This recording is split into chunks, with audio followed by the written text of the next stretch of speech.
Hey guys, thanks for tuning in for another ThatRule.com production. This is another episode of When That Ruled the World. I am Jimmy TR, and tonight I am joined by the entire ThatRule.com crew, starting with Chris. Skeletroy. Samantha, maybe? And Thomas Firehawk. Count that in for the entire intro.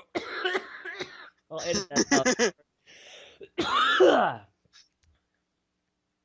And tonight we're talking. Smoke. Stop dying! Yeah, yeah. Tonight we're talking about something that's near and dear to all of us except for one of us, Tom. I'm looking at you, and that is comic books. Yay!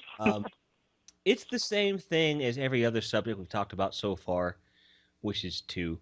But we we looked at all the subjects that we potentially want to talk about. We got broader and broader and broader, and we found that comic books really kind of speak to everything, whether it's movies, video games, what have you.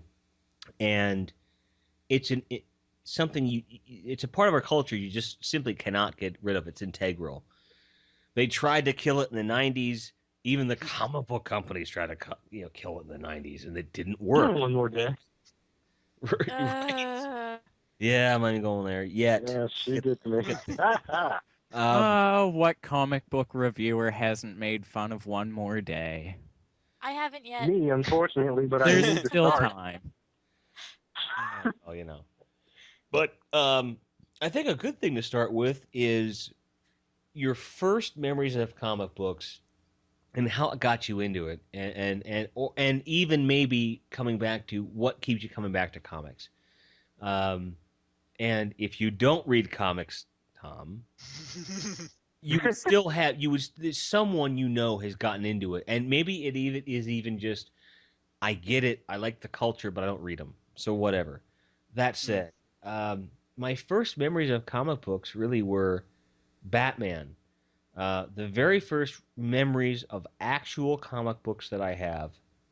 I still have some of these actual prints, by the way. It's a digest print called Batman Family, and what it was various. It was condensed versions of Batman comics, and then they took the Tales from the Crypt, kind of anthology approach and created stories around that one comic to kind of blend together storylines. You had Man Bat in there, Batgirl, Robin, the whole gamut.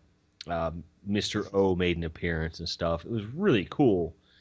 And I had that bought for me in a hospital waiting room when my grandfather was sick in the hospital. He died like a month later, but I always hung on to that book from the memory of it because he was like, go buy him a goddamn comic book. He knew that I was climbing the walls, and he made them go buy me a comic book. So that may well be the first comic book that I owned. I'm not sure. Right around that time, I also had a copy of Marvel Tales Spider-Man. It was a Doctor Strange Spider-Man crossover. I was too young to understand the psychedelia of it all, and I'm very pleased that was the case. And it was just something that I hung on to. And then, but I'd always been into Batman. I'd always been into Spider-Man because of Spider-Man and His Amazing Friends. And I remember the live action Spider-Man TV series, which very few people remember, with Nicholas Hammond. I have the videotape in the corner here on a decent hi-fi recording, which I will eventually digitize and make available to friends because no one has it.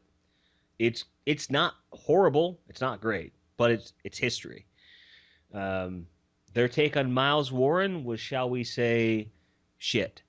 But it was a fun show. Anyway, those were a big part of my foray into comics. I got to know the characters through their television appearances, and then I got the comic books. And then after that, as long as I can remember, every time I turned around, I was getting a comic book of something Spider-Man.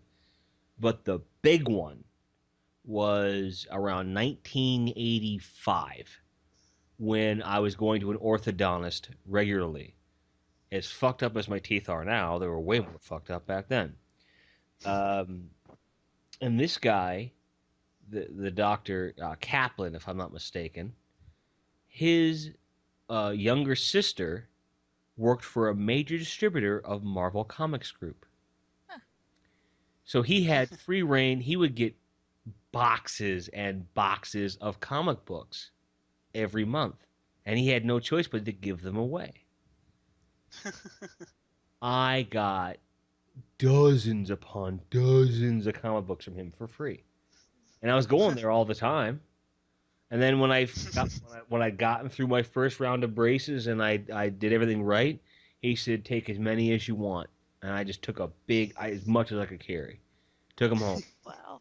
and that was it was a love affair at that point, and it kept going for many years. And I'll get to a point when I talk about comics. I don't like comics anymore. That's later, but you know, for the foreseeable future at that point, I was set. But Spider-Man was always at the core.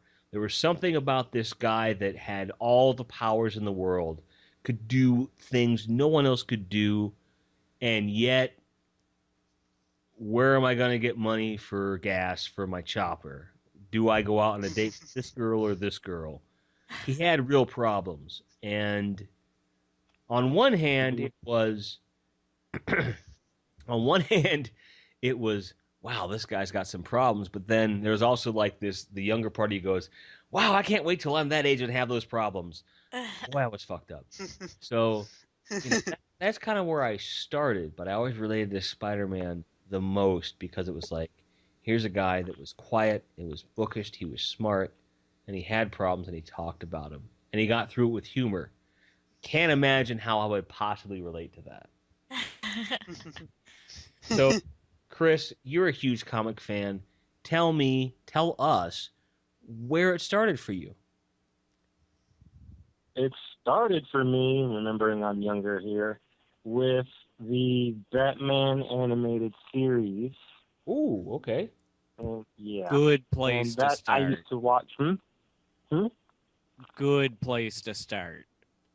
Yeah. That's one of the best fucking cartoons ever. We could do an Right? entire podcast about that, but we're not going to right now. Yep. Yeah. I would watch that cartoon a lot when I was little, maybe 4 or 5 with my mom, and I was like, this guy's awesome. And then I realized, wait a minute, they're ones with superpowers.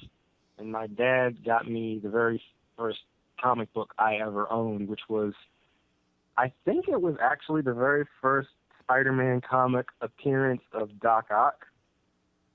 And ever since that comic book, I've loved comics. I've been working on the drawings and the writing and doing my own thing with comics. But as far as superhero comics go, which are the main ones that I read, it's pretty much always been Spider-Man and Batman, to a lesser extent Superman, and to a large extent Avengers, Captain America type stuff. So He said Spider-Man. I'm just going to throw it out there. That's 2 for Spider-Man. You would. You're still sour over that, huh? Yeah, You're still I am. upset. I am. Don't fuck with me. Don't judge me. I'm not judging you. I mean, she picked mine. I mean, I don't. She was like, "Can you guess what I'm doing next?" I'm like, "Ah," and I still don't know, and I'm not going to ask her to divulge it now. I No one can't wait to knows. see. It's a secret. Yeah. So why would you ask me? It's a secret. So I wanted to see how clever you were. Clearly you're not clever enough. I was sick. It's like that fucking what is that? A Stick song. Secret, I've got a secret. He's doing a video about heroes. Secret. No. Okay. So, Troy, comic books, go. Okay, pretty much as far back as I can remember, I've been into comic books and superheroes and whatnot. As far as I know, it started with there used to be like a Spider-Man comic strip in the newspapers. Yes, it was Yeah, horrible. just like a 3-panel strip, and yeah, like I remember like cutting those out and like taping them onto pieces of loose leaf, so it was almost like I had a comic book. You know, that is really telling when you look at advertainment and how you approach that. I did never considered that. Here's a kid who cut the fucking comic strips out of the newspaper, used some scotch tape, and was like, "Hey, look at me! I got a." I don't think you sound like that as a kid. Probably. See, well, I sound like this, so you sound like this. I don't know how that works, would it be like, check this out? I can't do it. I don't know. I don't know. But, I mean, so you started with the Spider-Man comic strip. I mean, did that evolve into a love for the books themselves? I mean, where did that go? Well, after that, it would be do you remember there was like a very poorly animated series of Marvel superhero shows? There was like Captain America, Iron Man, the Hulk. Yes. It was the I one where it was remember like some when of them got Captain better. America throws his mighty shield. Right. Those all came out at the same time. They were produced 50s, around the right? same time. Yes, they were produced around the same time as the '60s Spider-Man show, which has gone on to great meme fame. And they disappeared very quickly. And then in the mid to late '80s, they began re-releasing them on videotape as though they were new, and they weren't at all. And Yeah, then a like couple the years later, animation we was got that bad in the 60s. I can't imagine them trying to sell that oh as god new no. in the 80s. Wow. Well, what they had with Batman and Captain America in them before even those cartoons was they had those little live action mini movies from the 40s and 50s and Oh things. yeah, like the Batman serials. Mhm. So anyway, after those cartoons and like the Amazing Spider-Man, Spider-Man and his amazing friends, I'd started collecting the comic books, but I also started collecting the Marvel cards. Um, and those were really neat because they told you about characters that you had no idea about if all that you read was just, Spider-Man, X-Men, the Avengers.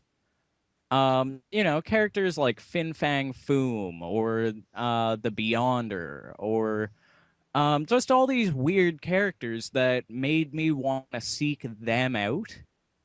Um, and then from there, I was hooked. But like I was saying, I was hooked from the very start. So and then there was the X-Men cartoon series in the early 90s, Sure. the Spider-Man cartoon, the Avengers cartoon, the Fantastic That one Four and the Hulk. Yeah. Um And those and all after certainly. that, it was the live action movies and a slew of awesome animated series like the Hulk versus movies, if anybody's seen any of Oh, them. Hulk Mhm. versus Thor. Deadpool was so funny in Oh. those. I mean, Those are so fucking good. Um, Before we get too far off of it, I'm going to interrupt you to go back to the card thing. Because you're absolutely right about the cards, and they succeeded in their thing. I was early teens when that came out, and we even at that age were just like, "Oh my god!" Just this is perfect. And it was I'd collected cards before, baseball, hockey. I didn't watch baseball or hockey, but I collect the fucking cards for some stupid reason. It's Uh, probably the gum in the packs. no, it was because I thought it'd be worth money someday, and I was stupid. Kind of like being an internet entertainer. Yeah, but anyway, so uh, before the cards, the same thing you had where it's like, I never heard of this motherfucker. Um, the comics I got the most, I tried to get whenever they came out. There was a series called Official Guidebook to the Marvel Universe. Yep.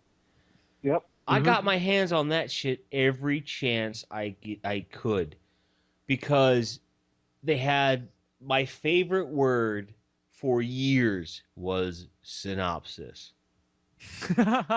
because it would just cover dozens upon dozens of stories in a 2 or 3 page, and I would just sit there reading.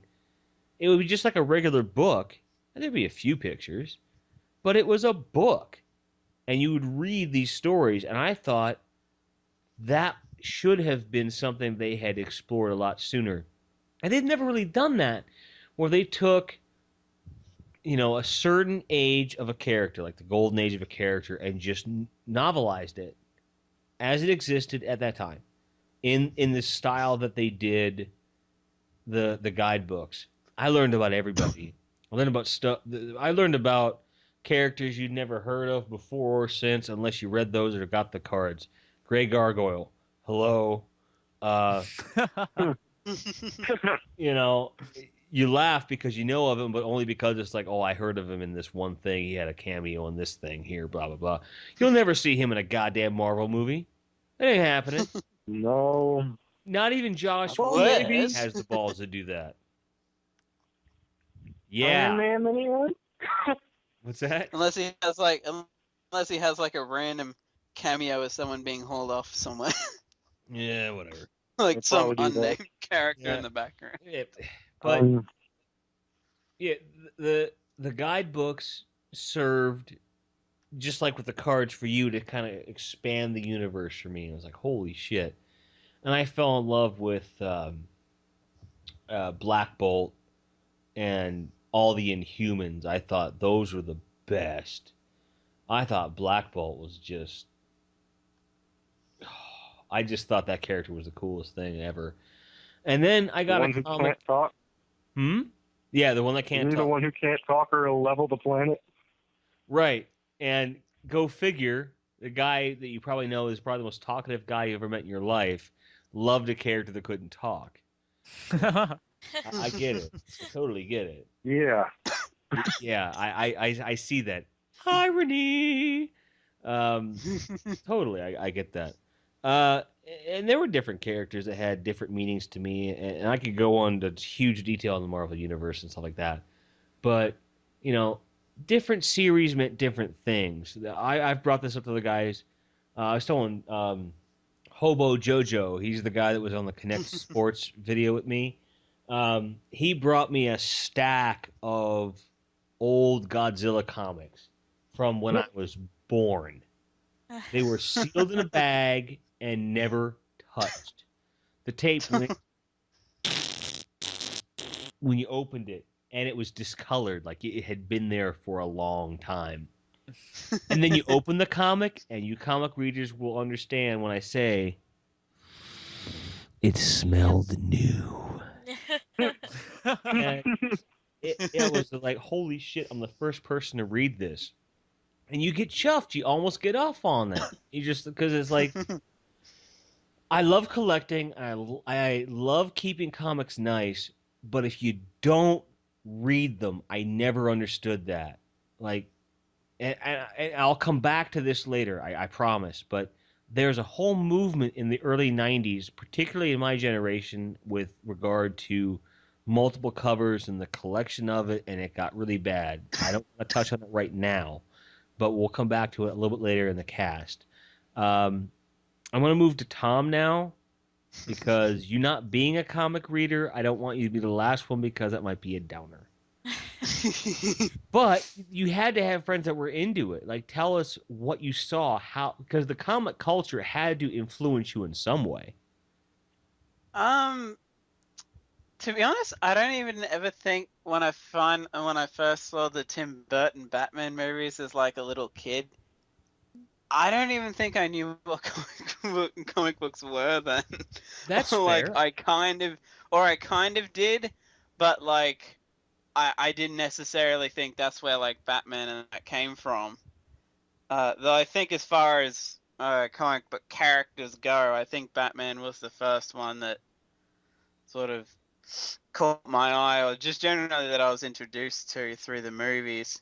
And I remember there used to be there's a theme park in the capital of my state called Warner Brothers Movie World, and at one point I'm not sure if they still have it. I'd actually be kind of be surprised if they did, or it'd be like revamped.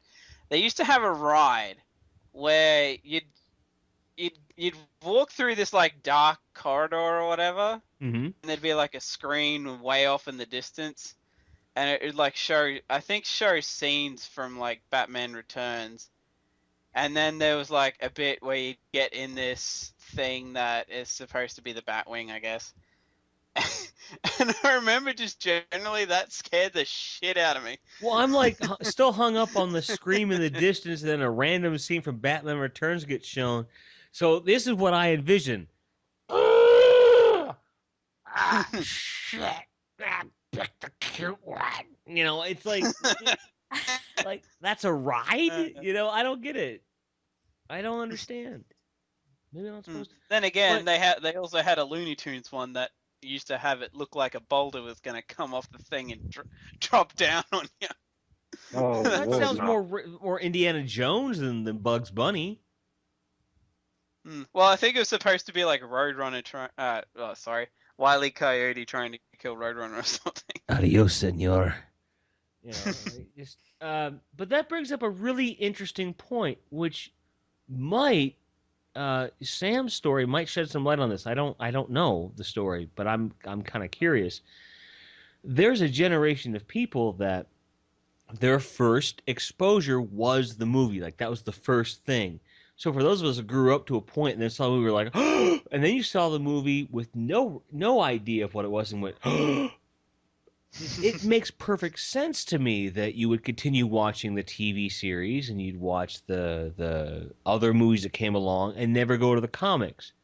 I don't condone that behavior, but I can totally see why. I can totally understand that. With me, I think it was because my hometown didn't really have anywhere where you could actually go and buy comic books. It was only like in the last year or two I remember someone, I think it like a friend of mine had like liked their page on Facebook or something, and I was like, it's about fucking time. Right. I had never heard of my hometown having a comic book store, or at least, yeah, I don't think there ever was. Yeah, please refer back to the first episode of When That Ruled the World for a compelling tale about how extremely difficult, time-consuming, and expensive it is for Tom to get the most basic fucking video game. Australia is the last to hear about everything. It sucks. It pisses me Well, off because With every my time town, with my hometown, it's actually relatively small. Like it's getting bigger now, but when I was a kid, it was pretty like there was shit all. Like lately, it's been getting bigger to the point that we've got like a Maya store, which is apparently a big thing. it is, but for it's not, us. but not by much. Well, Like- yeah. The thing is that it has everything that a Walmart or a Target has, but Well, yeah, never over fits. here they Yeah, used to but be it- owned but it- by the same but it- people. it never fits, and it costs about 30% more. Yeah, Uh, that's the annoying thing. The Myers, the rich people store. Then there's It is. Target, and It then really, it Kmart. truly is. So what you're telling me is that as the viewership grows, we should probably start an Indiegogo campaign to fund you moving from Australia to either Canada or the States. What makes me laugh is that I moved here to Iowa from Chicago, and I have everything that I loved from Chicago here, with very few exceptions. And the things that I'm missing are things that I don't want to be involved with anyway. But I have a feeling that if I just plucked Tom from Australia and put him here in Iowa, in the city that I'm in, he would be like, "Oh fuck," and just would just be like, anything Tom wants, Tom gets, and that's how it goes out here. I mean, I never stopped to consider that the fact that Tom is where he is, he doesn't have options. I have so many options that I can say, well, I don't patronize Walmart because I absolutely refuse to support that fascist organization. I have the option to do that. Tom doesn't. Tom's like, I need this. It's the only place that sells it. I gotta go. Or, and it's a bad impression. Or I've gotta go. I get this kind of thing. So I mean, and I, I will never begrudge Tom for his lack of comic books. I was quite literally handed comic books, shoved down my throat. So that was a huge part of it. And then later in life, I had to seek them out because they were less popular, and I had the luxury of growing up. They were less than $1 to get. The Godzilla comics I have are 30 to 35 cents a piece. Yeah, Sam's laughing because she's a very avid comic book reader, and is like, "Oh, just give me the fucking mic, cause fuck." So I'm gonna go ahead and give her the mic because I know she's got tons of shit to talk about, and I am really going to shut up because I know Sam's got a fucking story that I don't know, and I want to hear it. Well, my story, my disclaimer on my first couple of videos says that I'm not really a big comic book aficionado. I love comic books now, certainly, but it's a fairly recent development. In my childhood, I certainly was not handed comic books. I probably had them ripped out of my hands, either because they belonged to my brother and I wasn't allowed to touch them, or because it was something that my family didn't want me reading for various reasons. Um, but as a result of that, I mean, we always watched, Batman the animated series and the other stuff on TV. But again, that was my brother's thing, so it was almost weird for me to like it at the time when I was younger. Uh, it was later in life I realized that the things my brother liked were cool and I could like them too. Um, but he got me into Japanese anime, which was really where most of my kind of animated fiction was for much of my young life. And We haven't noticed. yeah, well, I would draw anime stuff all the time, and I just watched Japanese anime series a lot. But I got into manga a little bit. If you look closely at my background in my videos, you can see a small stack of my manga collection. But I never really got too into any one series. I would pick up a book or two here and there. But then I honestly, the thing that probably really led to me getting back into the DC Marvel typical kind of comic book world was The Dark Knight. After going to see it and kind of being not being forced to go see it, not by any means, but just being there, and it was like, you'll love it. There's Heath Ledger, and I'm like, okay. So, watched the movie, freaked out about the movie, and then my brother was like, well, there's this one coming out next year called Watchmen, and I'm like, oh, what's this about? Foreshadowing, or for Yeah. viewers of my show, five shadowing. But I started looking into it and got a trade. My trade of Watchmen that I love is all earmarked at my favorite spots, and that was quite an adventure going through that the first time, and not at all what I was anticipating. I was reading through it and like, this is a comic book. Like, I have a lot of reasons why I tended to like Japanese anime more than American animation, Yeah. and Watchmen started to break down a lot of those walls. It wasn't something I was expecting because it just had such a depth of character that I didn't see in other places. And on TV shows, it's hard to do. In comic book medium, it's a little easier, I think. Um, Thought but bubbles after, rule. yes, thought bubbles, especially if your name is Deadpool. Um, Yes. Yes.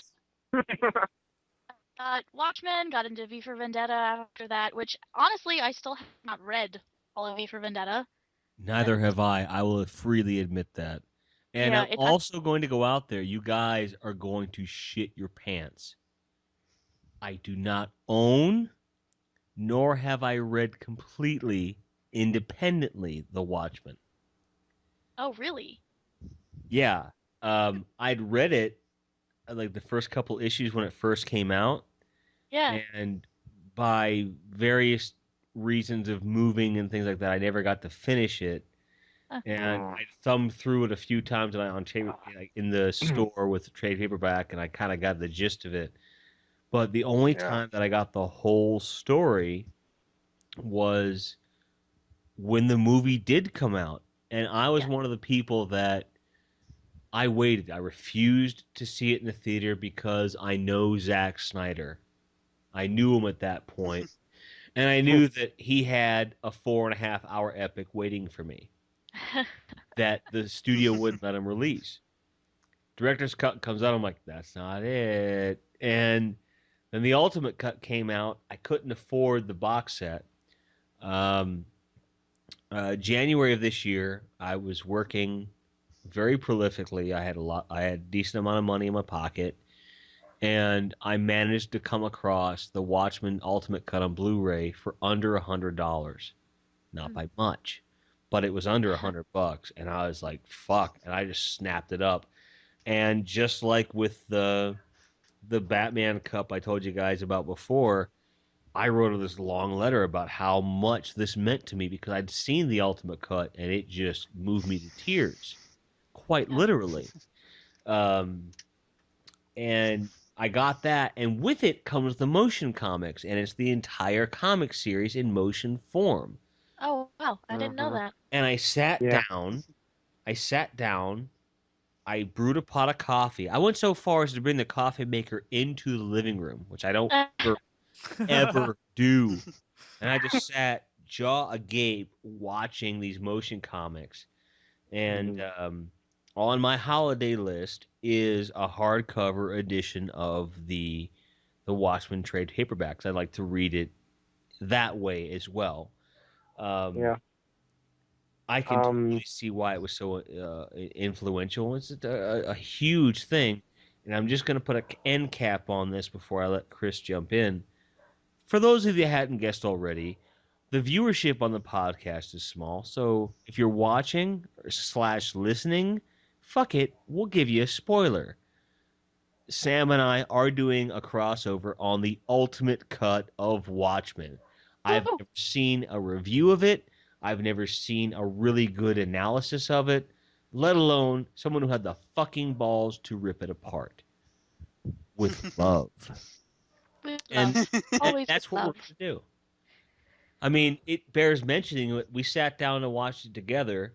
We got about an hour in, and Sam's like, It's a little more than an hour. Give me some credit. Yeah. But I mean, it's not because it's boring. It's just it's long. Yeah. And I'm like, hey, let's watch The Watchmen. Yeah, let's watch The Watchmen.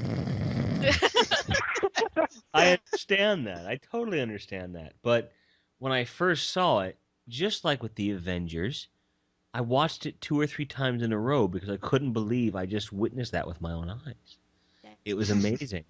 And to hear people like slag on it so badly, it really pisses me off. Yep. If you saw a theatrical cut, I understand. If you saw a director's cut, shut up, go get the ultimate cut, go away. The DVD version of the ultimate cut is easily accessible. It's not expensive. Just fucking get it. It's the only film version that's any good. And Alan Moore can suck my dick. I don't give a fuck about him. The ultimate cut's fine. I've read most of the comic. I've seen the motion comic. I've seen the movie. I have a pretty sneaky suspicion that when I sit down to read the full comic, I'm not going to be disappointed. Yes, there are lines of dialogue left out. Yes, there are thought bubbles left out. but the story moves at a really good pace. And I'm not going to keep going on this because this is about comics, not The Watchmen. We could do a whole podcast about that. Chris, you had a point. I totally steamrolled it. Go. Well, you mentioned how you think you're the only one who does not own, has not read Watchmen. I had started to.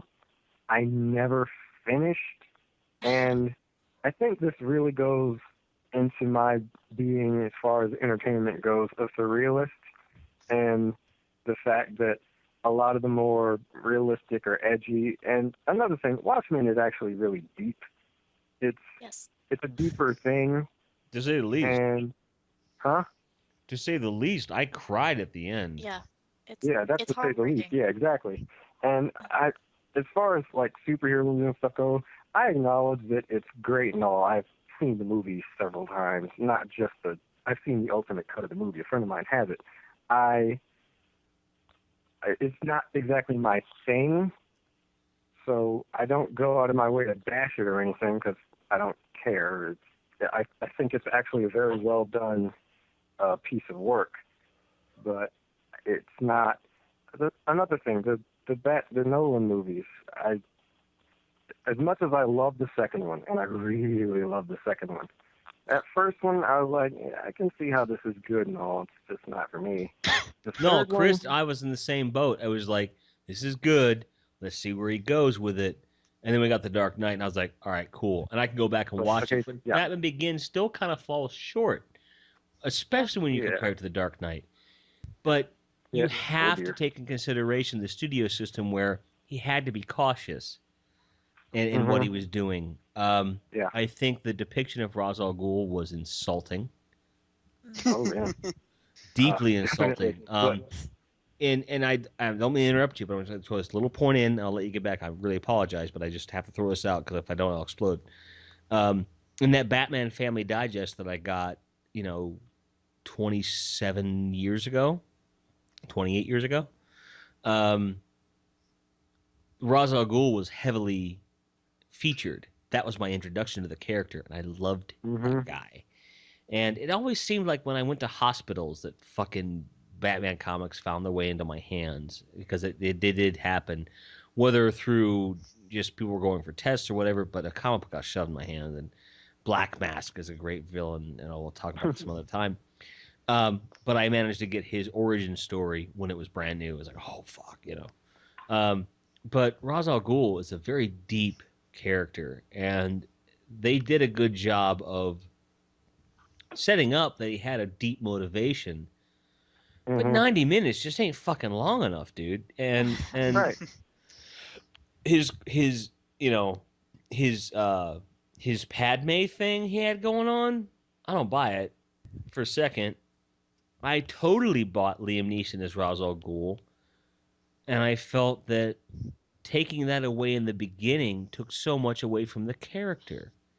If you'd have just put the fucking beard on him, Liam Neeson would have been a badass, sexy motherfucking Ra's al Ghul. But he didn't get to do that. No, I didn't. And another thing that I have as far as the whole Nolan trilogy goes is I'm one of those people who's about that third one. I'm just kind of like, I haven't seen it yet. Places. Yeah. I saw it. Yeah, it's funny. I saw Batman. I'm actually not sure if I've seen Batman Begins the entire way through yet, but I've seen both. I saw both The Dark Knight and The Dark Knight Rises in the cinemas. Yeah. Dark Knight Rises. It was Dark Knight Rises. It's kind of like it had potential, and some stuff was like, okay, this is pretty good. But then you think about it, you let it sit for a few days, and you're just like, this could have been a lot better. All right. There's so much that annoys me in that movie. You have no idea. Right. But the main thing about The Dark Knight Rises that gets me is that movie actually unhinges like the entire series if you think about it hard enough. The third movie, you can think about it hard enough, and you'll be like, wait a minute. So the second movie was completely pointless because they didn't need to make Harvey Dent. What? It's one of those things. It gets on my nerves to see stuff like that, and they didn't explain away the Joker either. Yeah, they didn't, and it especially got on my nerves because, good God, he's crying. Because very shortly before I actually saw that movie, and I went to see it at a birthday party for my cousin, I saw that, I can't remember his name, Christopher Nolan's brother who wrote it or something. Somebody Nolan. Was very, Somebody named Nolan, I don't know. Ha, ha, ha, ha, ha. But, he was very cocky about this movie, and he was talking about, well, people complained that Spider-Man 3 was too crowded, and he was like, BS. The movie's only as crowded as you write it. And he was like, yeah, and you wrote it very crowdedly. I'm sorry. You're being cocky about it didn't help anything, and it actually made me a little angry at you. So don't get me started on Spider-Man 3. Just don't, please don't. I'll tell you something right now. If you want to piss off a Cinecritic, make him review that movie. I promise you. That will piss him off more than anything. Right. Well, and here's the thing. That's how you win. I desperately wanted to like that movie, and I do like it. I did too. I do like it, but there's so many failings, and the failings in that film come directly from there's a ton of scenes in that movie that don't need to be there, and you could have used that time to develop the Eddie Brock character. Exactly. That's the biggest thing with me. Right. If you just did that, if you took out like the jazz thing and all that shit, and then put in more Eddie Brock development, I could swallow the Sandman because the casting was really good, and the twist on the character was good. Gwen Stacy didn't bother me. All the subplots didn't bother me, but that little whole sidestep of I get the symbiote and now I'm doing jazz hands, and that's an illustration of being a badass. Fucking, I'm gonna pull a direct line from the Cinecritic. No, freaking no! You can't do that. You can't. And just to put a little spin on it, that line, I love it because it is so subtle. And the reason it's subtle is not for dramatic effect. It is not because the script put it that way. It's because if he did the reaction that's in his heart, he would have knocked the camera off of its stand. Plus, with how loud the scene is, it's probably better to loudness wasn't a problem. I edited that video. That camera would have flown across the room if he put out what he wanted to do. Because here's book smash. Yeah, the book smash thing. That was a gag. I said I have to justify this somehow. That was completely an in-edit thing. But I know Chris well enough, and I know the Cinecritic well enough to know that if he had his way, technically, he would have slapped the table with such force that I would have felt it before I even got the video in here. No, freaking no! And it just would have been like this. No! Last wave. Just kept going. Of hate.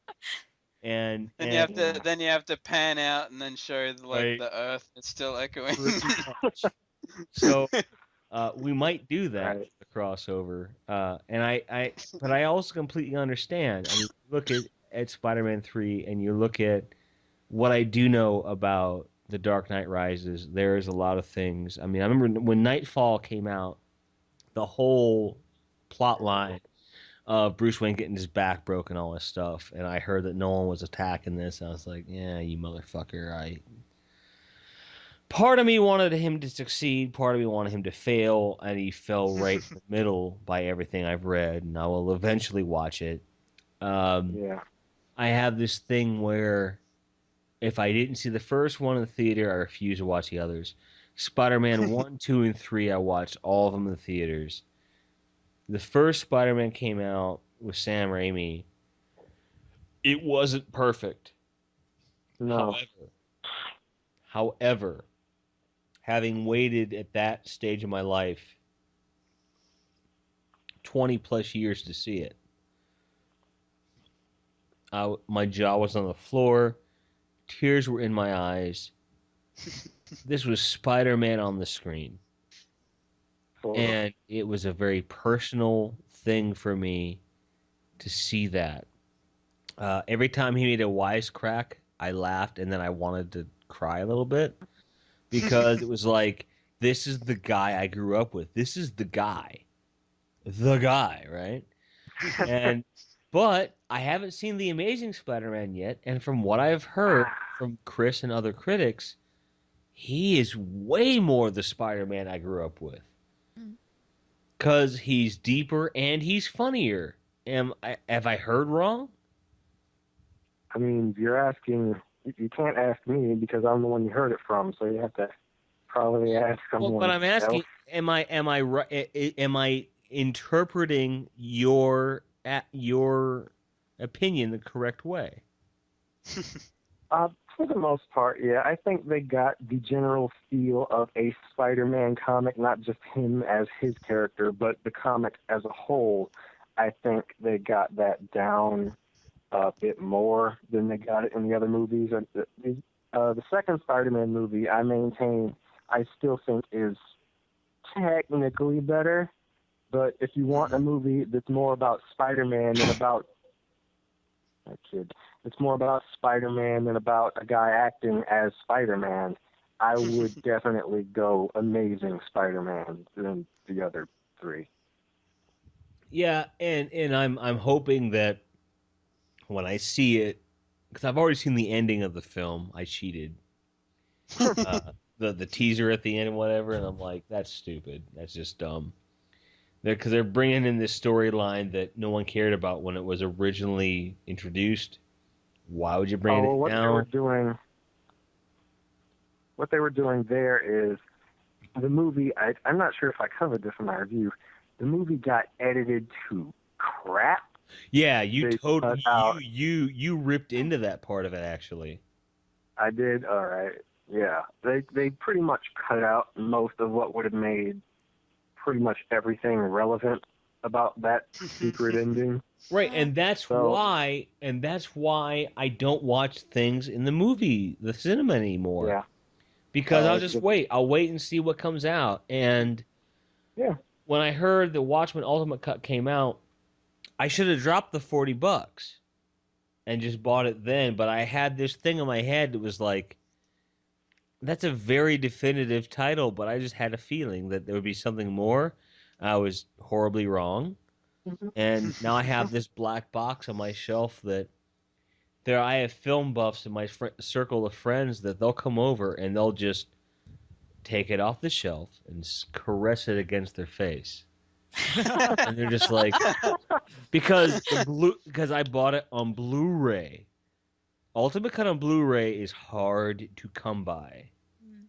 All I'm going to say is this: if you got the coin, drop it. It is worth it because these discs last for fuck ever, right? The DVDs, I mean, you know, if you've got a good up converter, it's not a huge deal. Fine, great. I am, and this is another podcast all by itself, but I believe in Blu-ray and HD DVD. Both. I believe in them both because I have both. But I believe in them because they're an excellent form of preservation of film. If you don't believe in that as a motivation for high definition, I challenge you. Take any version of Mad Max The Road Warrior or Mad Max 2 if you're in Australia. Watch it. Then watch it on Blu-ray. and then get back to me about why it's not important that we preserve these movies uncompressed. I challenge you. It's important. The original Romero Dawn of the Dead, phenomenal. Road Warrior, phenomenal. The Thing, holy fuck, is that a good transfer? You don't. We got so weaned on this DVD thing, and all it is a physical version of a YouTube video. That's all it is now, with the technology being what it is now. Troy, I know you can weigh in on this because you're like me. You're tech savvy enough. You can recognize the difference between this and that. Franchises get ruined with formats, and I know we're straying, but fuck it. People are listening. They're having a good time. Fuck them. They're enjoying it. Troy? Oh, sorry. I was saying that. I thought you were continuing on Sorry. with that. No, that was pretty much where I was at. It was just a point I was making where it's like you see that movies that are great then get thrown on the DVD, and no matter how good the transfer is, it's still on DVD. And when you compare a lossless copy, Yeah, I feel like you made a great point about the preservation of film. Because, I mean, yeah, like, we've all seen something that, has been stretched or squashed to the point where it's not the same movie. It's not the same experience. right. And, I mean, for any of us that, grew up with VHS, we can all attest to that. Mhm. Vindicator review. I'm just saying. So yeah, I mean, when when you transfer to one thing or another, there's well, I mean, I'm not quite sure how comparable like an HD DVD would be to, actually seeing the film in theaters. But, compared to a VHS or a DVD, like you're gonna lose quality there. So, whether it's with the VHS with, how you have like the static lines and you have to change the aspect ratio to 4:3, you're losing stuff there.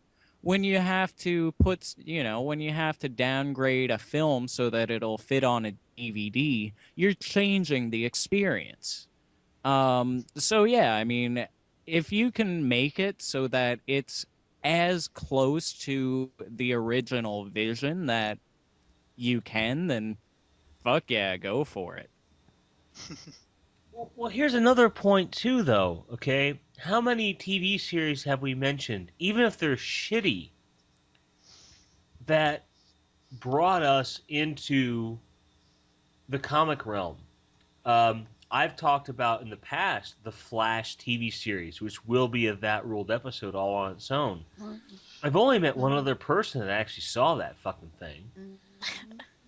I have the DVD series right here on my fucking shelf, and it's great. It was right up there production quality with Tim Burton's Batman. It's a great show, but no one fucking gave a shit.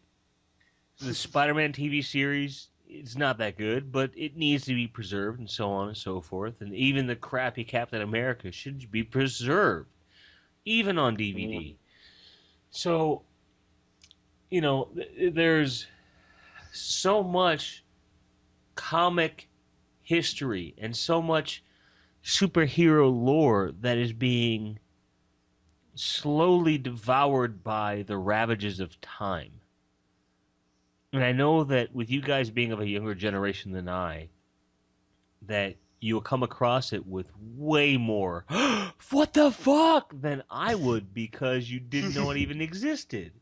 Me, it's just like, yeah, I've got that on VHS. It's kind of thing. I just, and I want you all to blurt something out and talk amongst yourselves, because think about this in terms of in 10 years' time, when you guys run that rule, let's say, and someone comes along and says, "Oh, the Avengers got me into comic books."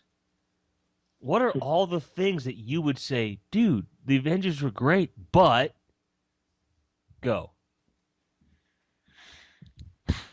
They're just Oh, the tip of the iceberg. yeah, that's pretty much what I would say too. If you're going to, you should not at any point base your perceptions of a comic on the movie because, and this is the best example, X-Men movies are not at all related to the comics. And as far as casting goes, all they did was pick names out of a hat. They didn't actually give a crap about casting. Halle Berry, Storm, they didn't care. The movie, it serves to use those as not even a general guide, just sort of a target for you to aim where you want to go in the actual comics, because the Nolan trilogy, accurate to the comics to a degree, but it's accurate to several different comics, and they took a lot of heavy, here are the two very specific words here, creative license. Movies do that. Movies aren't I going hate to those always... two words. Who doesn't? But yeah, movies do that. They're not going to stick to the comics. In the original Spider-Man trilogy, organic webbing. They didn't do that in the comics until after those movies came out because of the movies, I think. So when Spider-Man 2099. 2099, huh? Yeah, which came out when I was, I'm sorry to say this. Chris, when were you born? 95. Okay, 95? Jeez. Okay, I'm just making sure. I heard you right. I'm sorry. I don't mean it to be an embarrassing thing. Spider-Man 2099 came out in like 93, 94. Ooh, so close. Yeah, right, exactly. It was a totally different continuity, but it I know what brought, you're talking about. and that's a Peter David wrote it, so it wasn't the shit writer either. Yeah, Miguel O'Hara, right? Yeah. And Miguel O'Hara, Yeah. like that was in many ways, one of the most definitive Spider-Man of all time. So when True. Shattered Dimensions came out as a comic and then really did a good job with his character, I was like, oh, Right. oh yeah. But then at the same time, what was the other one? The second one that had 2099 in it? Oh, there's a It was ton of them. just- There's a whole series. that was- Doom, Hulk, all that stuff. Yeah, but it was, no, I mean like the other video game. There was a Shattered Dimensions video game. And the one after and it, I then don't fucking know. I haven't played it that yet. one was a terrible game. Mm. But here's the thing. Shattered Dimensions by itself did a really good job. And if that's It all did. that it was, that's great. When you consider that all the Spider-Man games we had before it, with the exception of Spider-Man and Spider-Man 2, were rehashes of Spider-Man and Spider-Man 2 and not done well. So I Yeah, actually remember playing No, that I would Spider-Man say- game. It's in my computer right now. what is? The Spider-Man PC game. Nice. What the original movie adaptation PC game? No, the ones before that, the ones that were based on the cartoon. Oh, from like, They the were put out PS1. on like PS1 and N64 as well. Oh, yeah. Okay. I remember I think the one I played was one based on the game, on the movie, sorry. A game based on a game. That happens. But the funny thing was that they threw in villains that weren't even in it. Like, I remember at one point you face Scorpion, who I'd never heard of. You face just Vulture? Vulture, yeah. Yeah. Yeah, Vulture. he's in that as well, and I'm like, who the hell are these people? I don't know who these villains are. They weren't in the movie. Even when they went based completely on the comic book, they went way out there with that Spider-Man PS1 game, which I was addicted to back in the day. The end boss, spoiler! The end boss is Dr. Octopus covered by the Carnage symbiote. That's Huh? badass, dude. Yeah, anything else? And it created a canon all its own. It was Is there really anything cool. else you want me to say? What was that, I've Chris? noticed this. I think that wasn't meant for us. Hmm. Oh, were you Um, talking with yeah. me? Yeah, because it sounded like you said something to us, but you probably didn't. My dad called me. Sorry. No, totally cool. But then we talk about comic books. I mean, the video games are inevitably going to be a part of it, and they, in many ways, create their own canon, which arguably is better than Yeah. movies in many cases.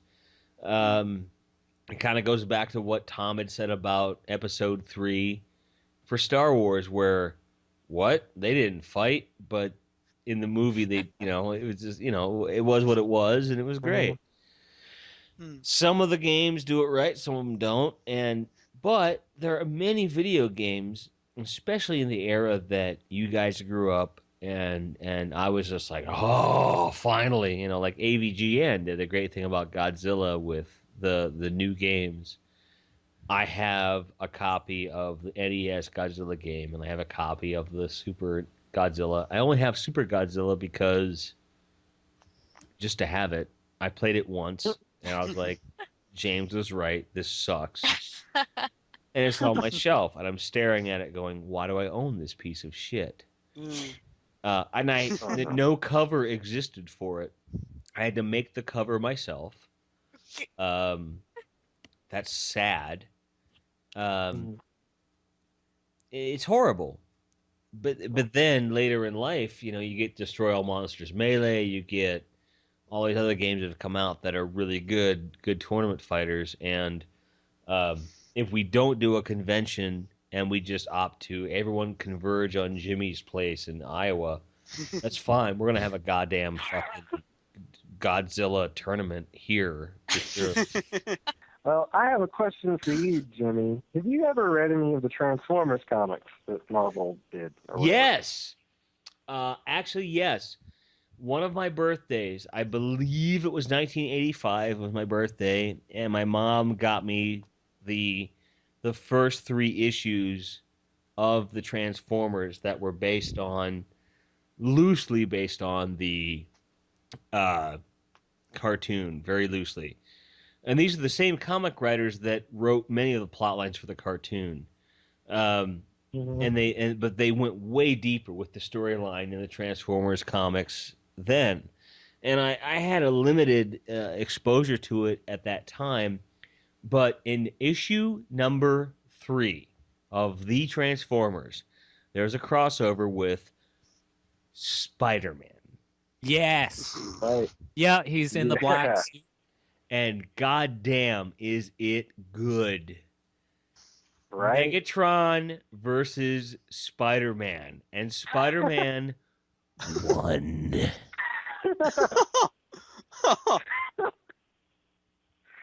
What? I ask because you expressed your hate for the Transformers movies, and me, I'm not at the same place of hating them all. I don't like them, but I just nothing them because I didn't really grow up with Transformers. The closest thing I had to growing up with it was Transformers Armada. So I asked because I asked because do you think that the Transformers comics or even those most recent Transformers video games, you think that would work better for a movie format than what the crap they gave us? Are you kidding me? Yes. Fucking the canon, and Hasbro worked directly with the video game developers for the Transformers, the new games, and they're prequels to the entire lore. The story is deep as fuck, and it is perfect. It speaks to every level of the canon, movie, game, comic, every toy, everything. And no annoying humans. Right. That sounded really bad. Right, but the thing is, I said it first, I'll say it again. The Transformers animated movie is my favorite movie of all time. My favorite soundtrack Yep. of all time. It just hit me at the right time, and I'll always say that. Um, it just had the right elements, and for people that grew up on those cartoons, when that movie came out, it was really it hit you between the eyes when they kill Optimus Prime. And GI Joe the movie, which is coming up, that's gonna be like Oh no. my New Year's thing. That's a good movie, actually. It's totally Really? fucking crazy canon, but not the live action, the animated one. And if Oh, you I was haven't, about to say. no, fuck that fucking movie. Fuck that fucking That movie. was trash. I was about to question you for a second. Here's the only thing about the live action one that I'll say. The second one has a fuckload of potential because it got It all the does. pretentious shit out of the way. If they do the second one right, I won't have a problem with the first one because the first one did serve to set everything up. And I think Yeah. that was smart because how many fucking people with no exposure to the toy really understood the lore? And they Of G.I. did take, Joe. yeah, and they took the lore and went deeper with it in places and then shallow in others. Um, could they have told that story in half the time and then give us more story with the whole thing? Yes. But the second movie, if that's a big motherfucking if it's done right, it'll be so fucking good because G.I. Joe. Destro, fucking Destro, man, and even their casting for Cobra Commander, it could work. It could you throw the dude in the mask and he's got the right motivation, it'll work. I don't care. Chris Latta isn't here. Just can we have a moment of silence for Chris Latta, please? Chris Latta was a blessing to voice acting and to personification of inanimate toys. I mean, these cartoons that I grew up with were they're marketing ploys. The most obvious of which, and in a comic book conversation, I'd be remiss if I didn't mention Teenage Mutant Ninja Turtles. Mm. Huge part of my development. And the comics were great, and there's varying degrees of interpretation, and they're well done, and some are not well done. But all these cartoons together were marketing for toys, but there was a big backlash with Transformers the movie killing off Optimus Prime, which is just meant to say your toys are obsolete, we're moving forward.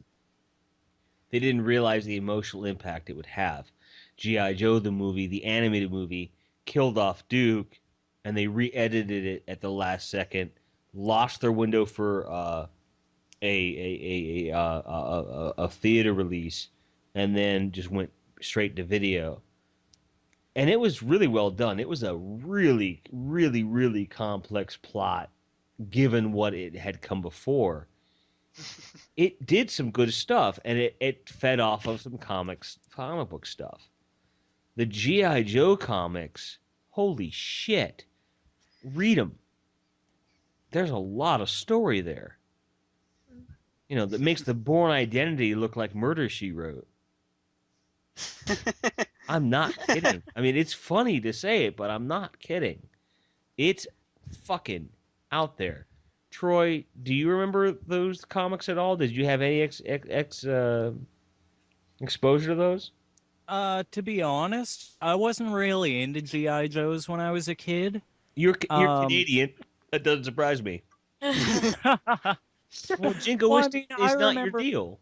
I remember watching the animated series and whatnot, but for me, it's always been, I don't know, it's just people don't interest me as much as giant robots or aliens or monsters or so I mean I was Makes huge sense. in Transformers. Um I was Alien huge into robots. Ninja Turtles, and that was a fucking revelation when I found out that there were actually comics. Mm-hmm. Uh Because I mean, I'd watch the cartoon. I have a bunch of the toys. I still have the Technodrome. Um, You wait, whoa. You have the original Playmates Technodrome. yeah, man. I'm visiting you soon. Come on by whenever. There's an extra room here for you to sleep in. You heard it here first, folks. I don't talk about it a lot, but Ninja Turtles really is right there with Spider-Man. It hit me at the right time. It was the perfect combination of factors because I was becoming a teenager when they were teenagers and everything else. Yeah. I will never, ever, ever forget. My parents in 1986 bought a Plymouth Caravan. It was this horrible cream color with tan trim. It did the trick. We traveled in relative comfort quite well. It was a good family vehicle, but it was a fucking van, you know? So they said one day, my parents did this shit because they were so good with money. They didn't pass that trait on to me, unfortunately. But they said one day, we're going to get a new car. All right, cool. That's what you want to get. So they go to get this Plymouth Acclaim. This is 1990. They go to do it. And I was still at the height of my love of Ninja Turtles at that point. We go into the dealership, and we sit down to negotiate with the salesperson. And he is my age now, or later. So like 38, I'll say. All around his office are Ninja Turtle characters. And I don't just mean the little Playmates characters. I'm talking about the foot tall fucking things. He and I got into a discussion about the fucking characters. I swear to fuck, he knocked $1,000 off because of that.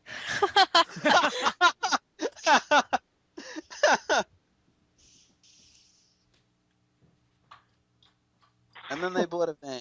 The day Jimmy got all his parents' love. Not to mention the fact that you go years later and you've had several iterations of Ninja Turtles since. And I got 2 words for you. If you haven't seen it, Turtles Forever. Oh, I've seen that. Yeah. Fuck yes. Ah, That yeah. is brilliant Nostalgia writing. Critic reviewed it. Fucking brilliant writing. Just intimidating how good it was. Can you hear the cat? Yeah.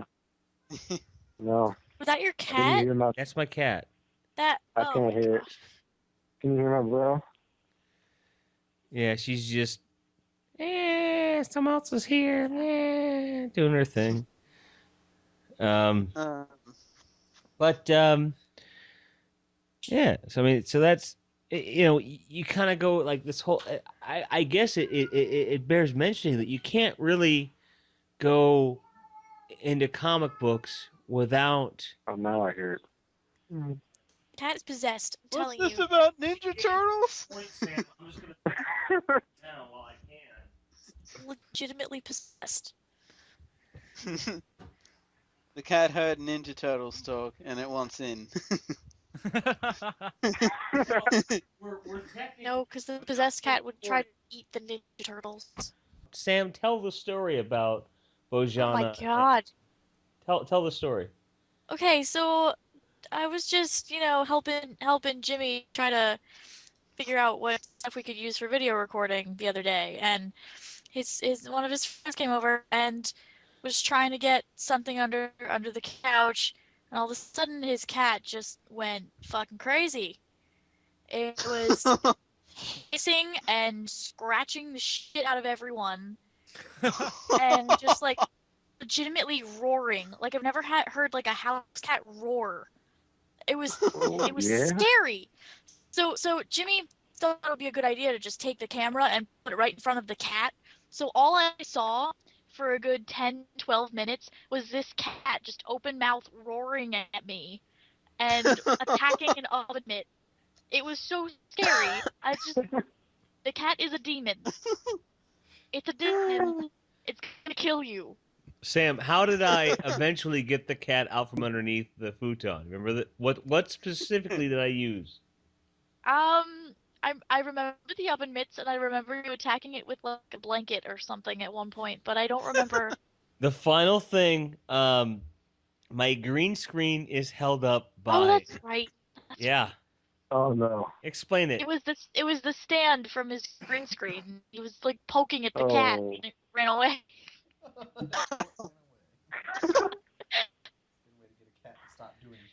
Don't fuck with me. Cats don't like me at all. They just don't.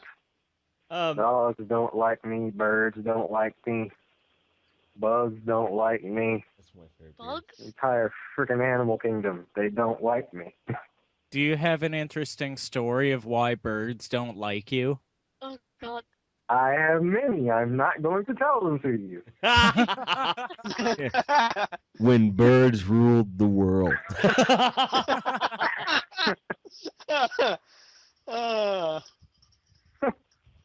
I gotta Maybe the reason say, they call it a murder. anytime I can make Tom laugh with that level of fervor, I know I made a good joke. Tom will laugh at anything, but when he goes, ha ha, ha ha, I know I've got something good. Yeah. So Anyway. we went on a tangent here, and it kind of grew out of comics, but at the same time, I think comics are irrevocably linked to other forms of media in our pop culture. Yeah. Yeah. I think perhaps we should talk about that. And because we unintentionally silenced her, I'm going to open the floor to Sam to say, hey, run with that.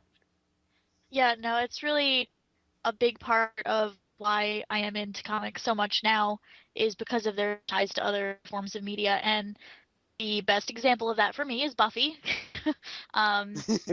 After I finished the show, I was like, well, it's done now. I'm so sad. And for me, I didn't really start to like the show until I was like more than halfway finished with it. So the fact that I started to like it and then it was over was really upsetting. And then my friend was like, "Well, there's still comics. You can read it." So it's like, "Oh, comic books, right? Those things. They're real." So I did some research and found out which series was canon and the right one to read. And so now I have the whole stack of them, and it's been the same amount of enjoyment and depression that came from the TV show, so that's wonderful. But I've got Buffy and the Doctor Who comics, of course, and that's one of the only things getting me through this drought in season 7. There's like 4 months of no new episodes. Yes. So which Is that horrible. a Doctor Who reference? I apologize. Yeah, it is because it's Yeah. just the way that They they did aired the they did episode. like 5 episodes, and then it won't be on again until the Christmas special. And then there won't be anything on it again, probably for another month or 2, maybe. Um, No one knows. As a Red Dwarf fan, I get, if I'm lucky, 6 episodes a season, so fuck you. Well, hey, as a BBC block fan, I'll get maybe 3 episodes a year every 2 years if I'm lucky. That's more than Red Dwarf fans get. We've had a total now of 9 full seasons in 26 years. Jeez. Now, Mm. the argument could be that I should watch Doctor Who. I say no. Anyway, comic I would book love day. to keep talking about this, and we still can. We can keep recording, but I would like to wrap up the comic book thing. Comic books affect our culture, no matter what country or continent you're from, irrevocably. They affect television. They affect writing. They affect art. They affect everything we know as medium, whether it be visual or metaphysical or anything in between. And you can't deny it. There's no way to do that. If you do, you're stupid because they're there, and whether you read them or not, they're always going to be there. We love them, and if you don't read them, that's okay. But understand that if you're watching entertainment of any kind, there's a good fucking chance that they're influenced by motherfucking comic books. Okay. Okay. Case in point, did you know that Spider-Man actually influenced Power Rangers? Yeah. Oh my god. Go on YouTube and look for the intro for Japanese Spider-Man. You will be fucking amazed when you see his giant robot. I've seen that. I thought that came after Power Rangers. No, that was Nope. inspiration for it. Marvel, and I don't know who puts out the Power Rangers stuff, Toho or Bandai or somebody. They were in a partnership to make the Marvel, the Spider-Man show, and after that, they were going to do one based on Captain America, but they were planning on changing him to Captain Japan. And then they Oh, changed wow. the idea altogether, and it became the Super Sentai series, which Power Rangers is based off of. Toku-sentai. And uses stock footage from.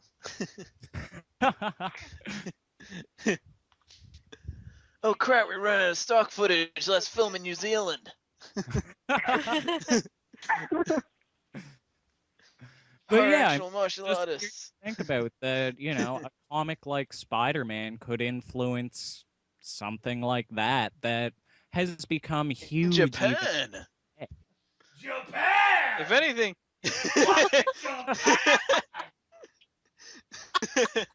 It's like, if anything, that's kind of surprising because usually it's the other way around. Usually Americans get inspired by the Japanese. True. So the fact that it happened the other way around is like kind of mind blowing. Apparently so much that everyone went quiet. I did have one question Whoa, actually. dude. I had one question for my fellow comic book reviewers here. Just a random thing. What you think inspired you to get into actually reviewing comics? Because with me, I really just decided to do it just because I could. Yeah, I think for me it was mostly just because I could. I mean, I went through a couple of days where I didn't really feel like I could review comics. Like people would watch me doing it and be like, "Who is this chick? Who does she think she is talking about this stuff? She doesn't know what she's talking about."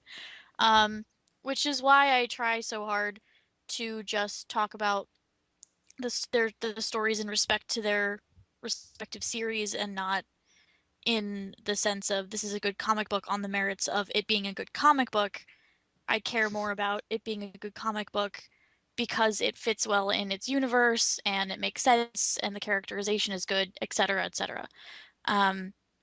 But I really got into it because of other reviewers like Linkara, and Yep, he so was seems like he has a good time doing what he does. Mhm. So He does. he's my major inspiration. So it's really just because it looked like fun and I had comic books and was bored. So yeah, I mean the doing my comic reviews is something interesting to me because it is what I end up thinking more about. Like my other videos are all improv. I don't script them. So actually sitting down with the books and thinking like what are the important elements I need to make sure everyone knows and what are the pictures I need to have. It takes more thought. So Yeah. Comic book reviews are fun. definitely the harder ones for me to make. Troy, do you like review comics? You review comics, right? Well, I look at comics, but I don't know. I find it hard for me to call myself a reviewer. But Mhm. I would definitely say that Linkara was a big influence on me wanting to make these. I mean, a lot of the current online personalities played a big part in me wanting to do this. My favorite is probably Spoonie. He's just got a style that nobody else has. Right. But yeah, Linkara was a huge influence. I've been watching him since the start. I even submitted a song for when he was making his theme song contest. Uh, Mhm. you can hear that on the end of his Cable #1 review. Oh Shameless wow. self-promoting. Fuck that! Write a theme song for these podcasts. Hurry up. Yeah. Well, I can't while I'm right here. Well, I could go grab my guitar, I guess, but Live concert.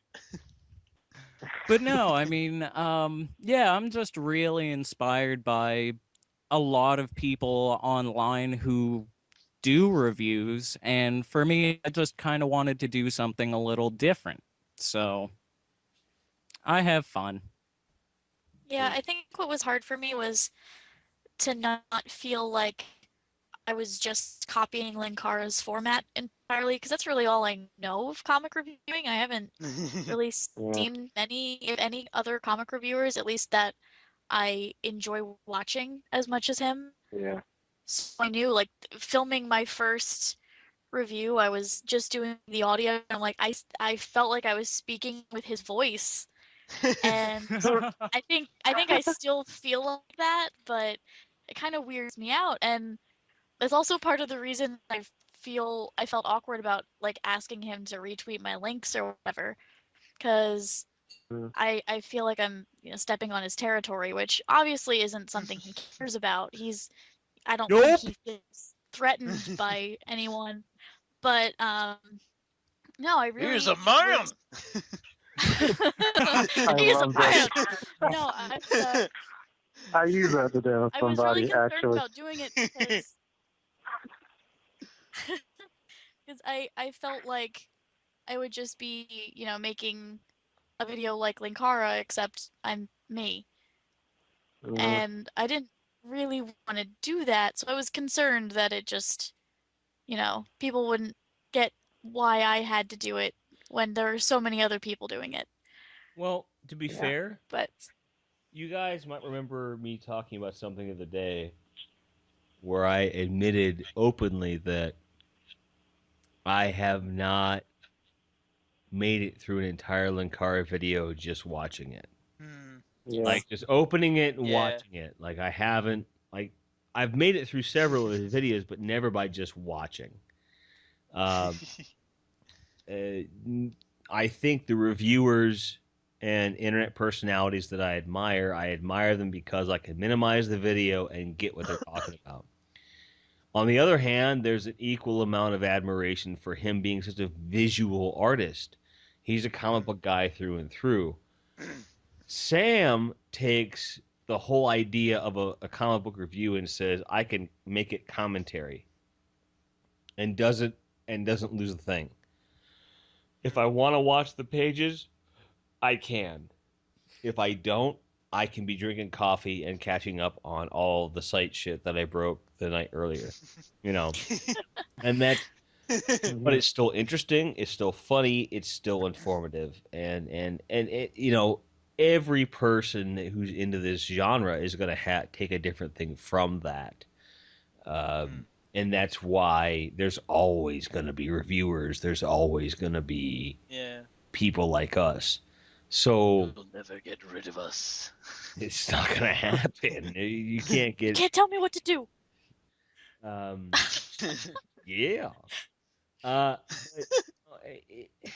whether we're reviewing it, whether we're involved. I mean, hell, there was a long time I didn't even touch on the fact that I was a cartoonist for a very long time as a kid. I still draw on occasion. Buddy of mine was like, "Fuck, you didn't draw shit," and I just grabbed a piece of paper and I just drew a Ninja Turtle and I threw it. I'm like, "There." And, oh shit! You're just like, "Wow, you can draw."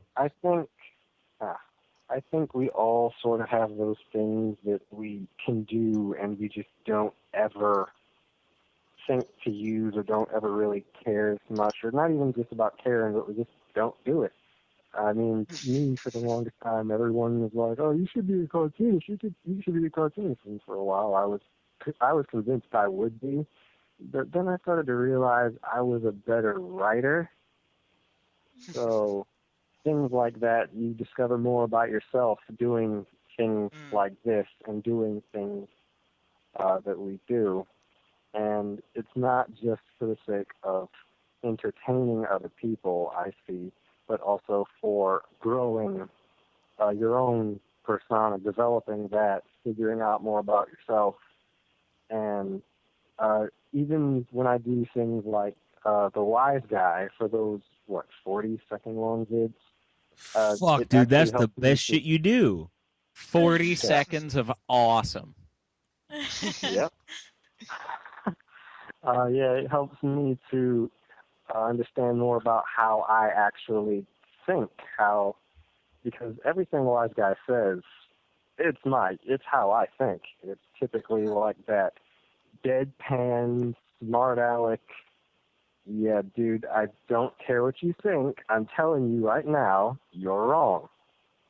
And it's just so funny because the more I do that and the more I think, no, I'm a big douche. And then and you go on and realize that, you know what? Yes, I am a douche. I'm a funny douche. Well, let's just go with that. All right, let's bring some closure to it because I can wrap this up. I got tons of material. Comic books fucking rule. And I don't think one can deny the impact on our culture, on our medium, and on our psyche.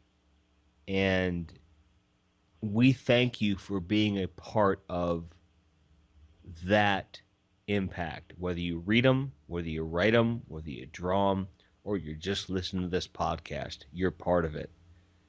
It's a lifestyle. Love it, hate it, live it, doesn't matter. It's Sounds like here. a Hallmark card.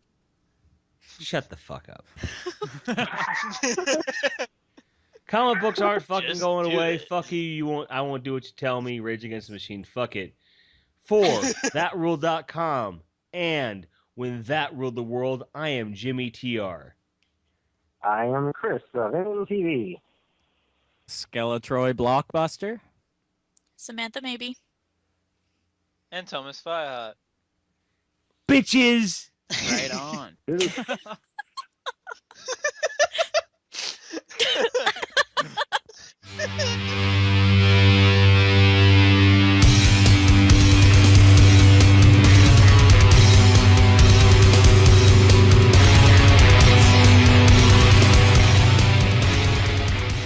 Bitches!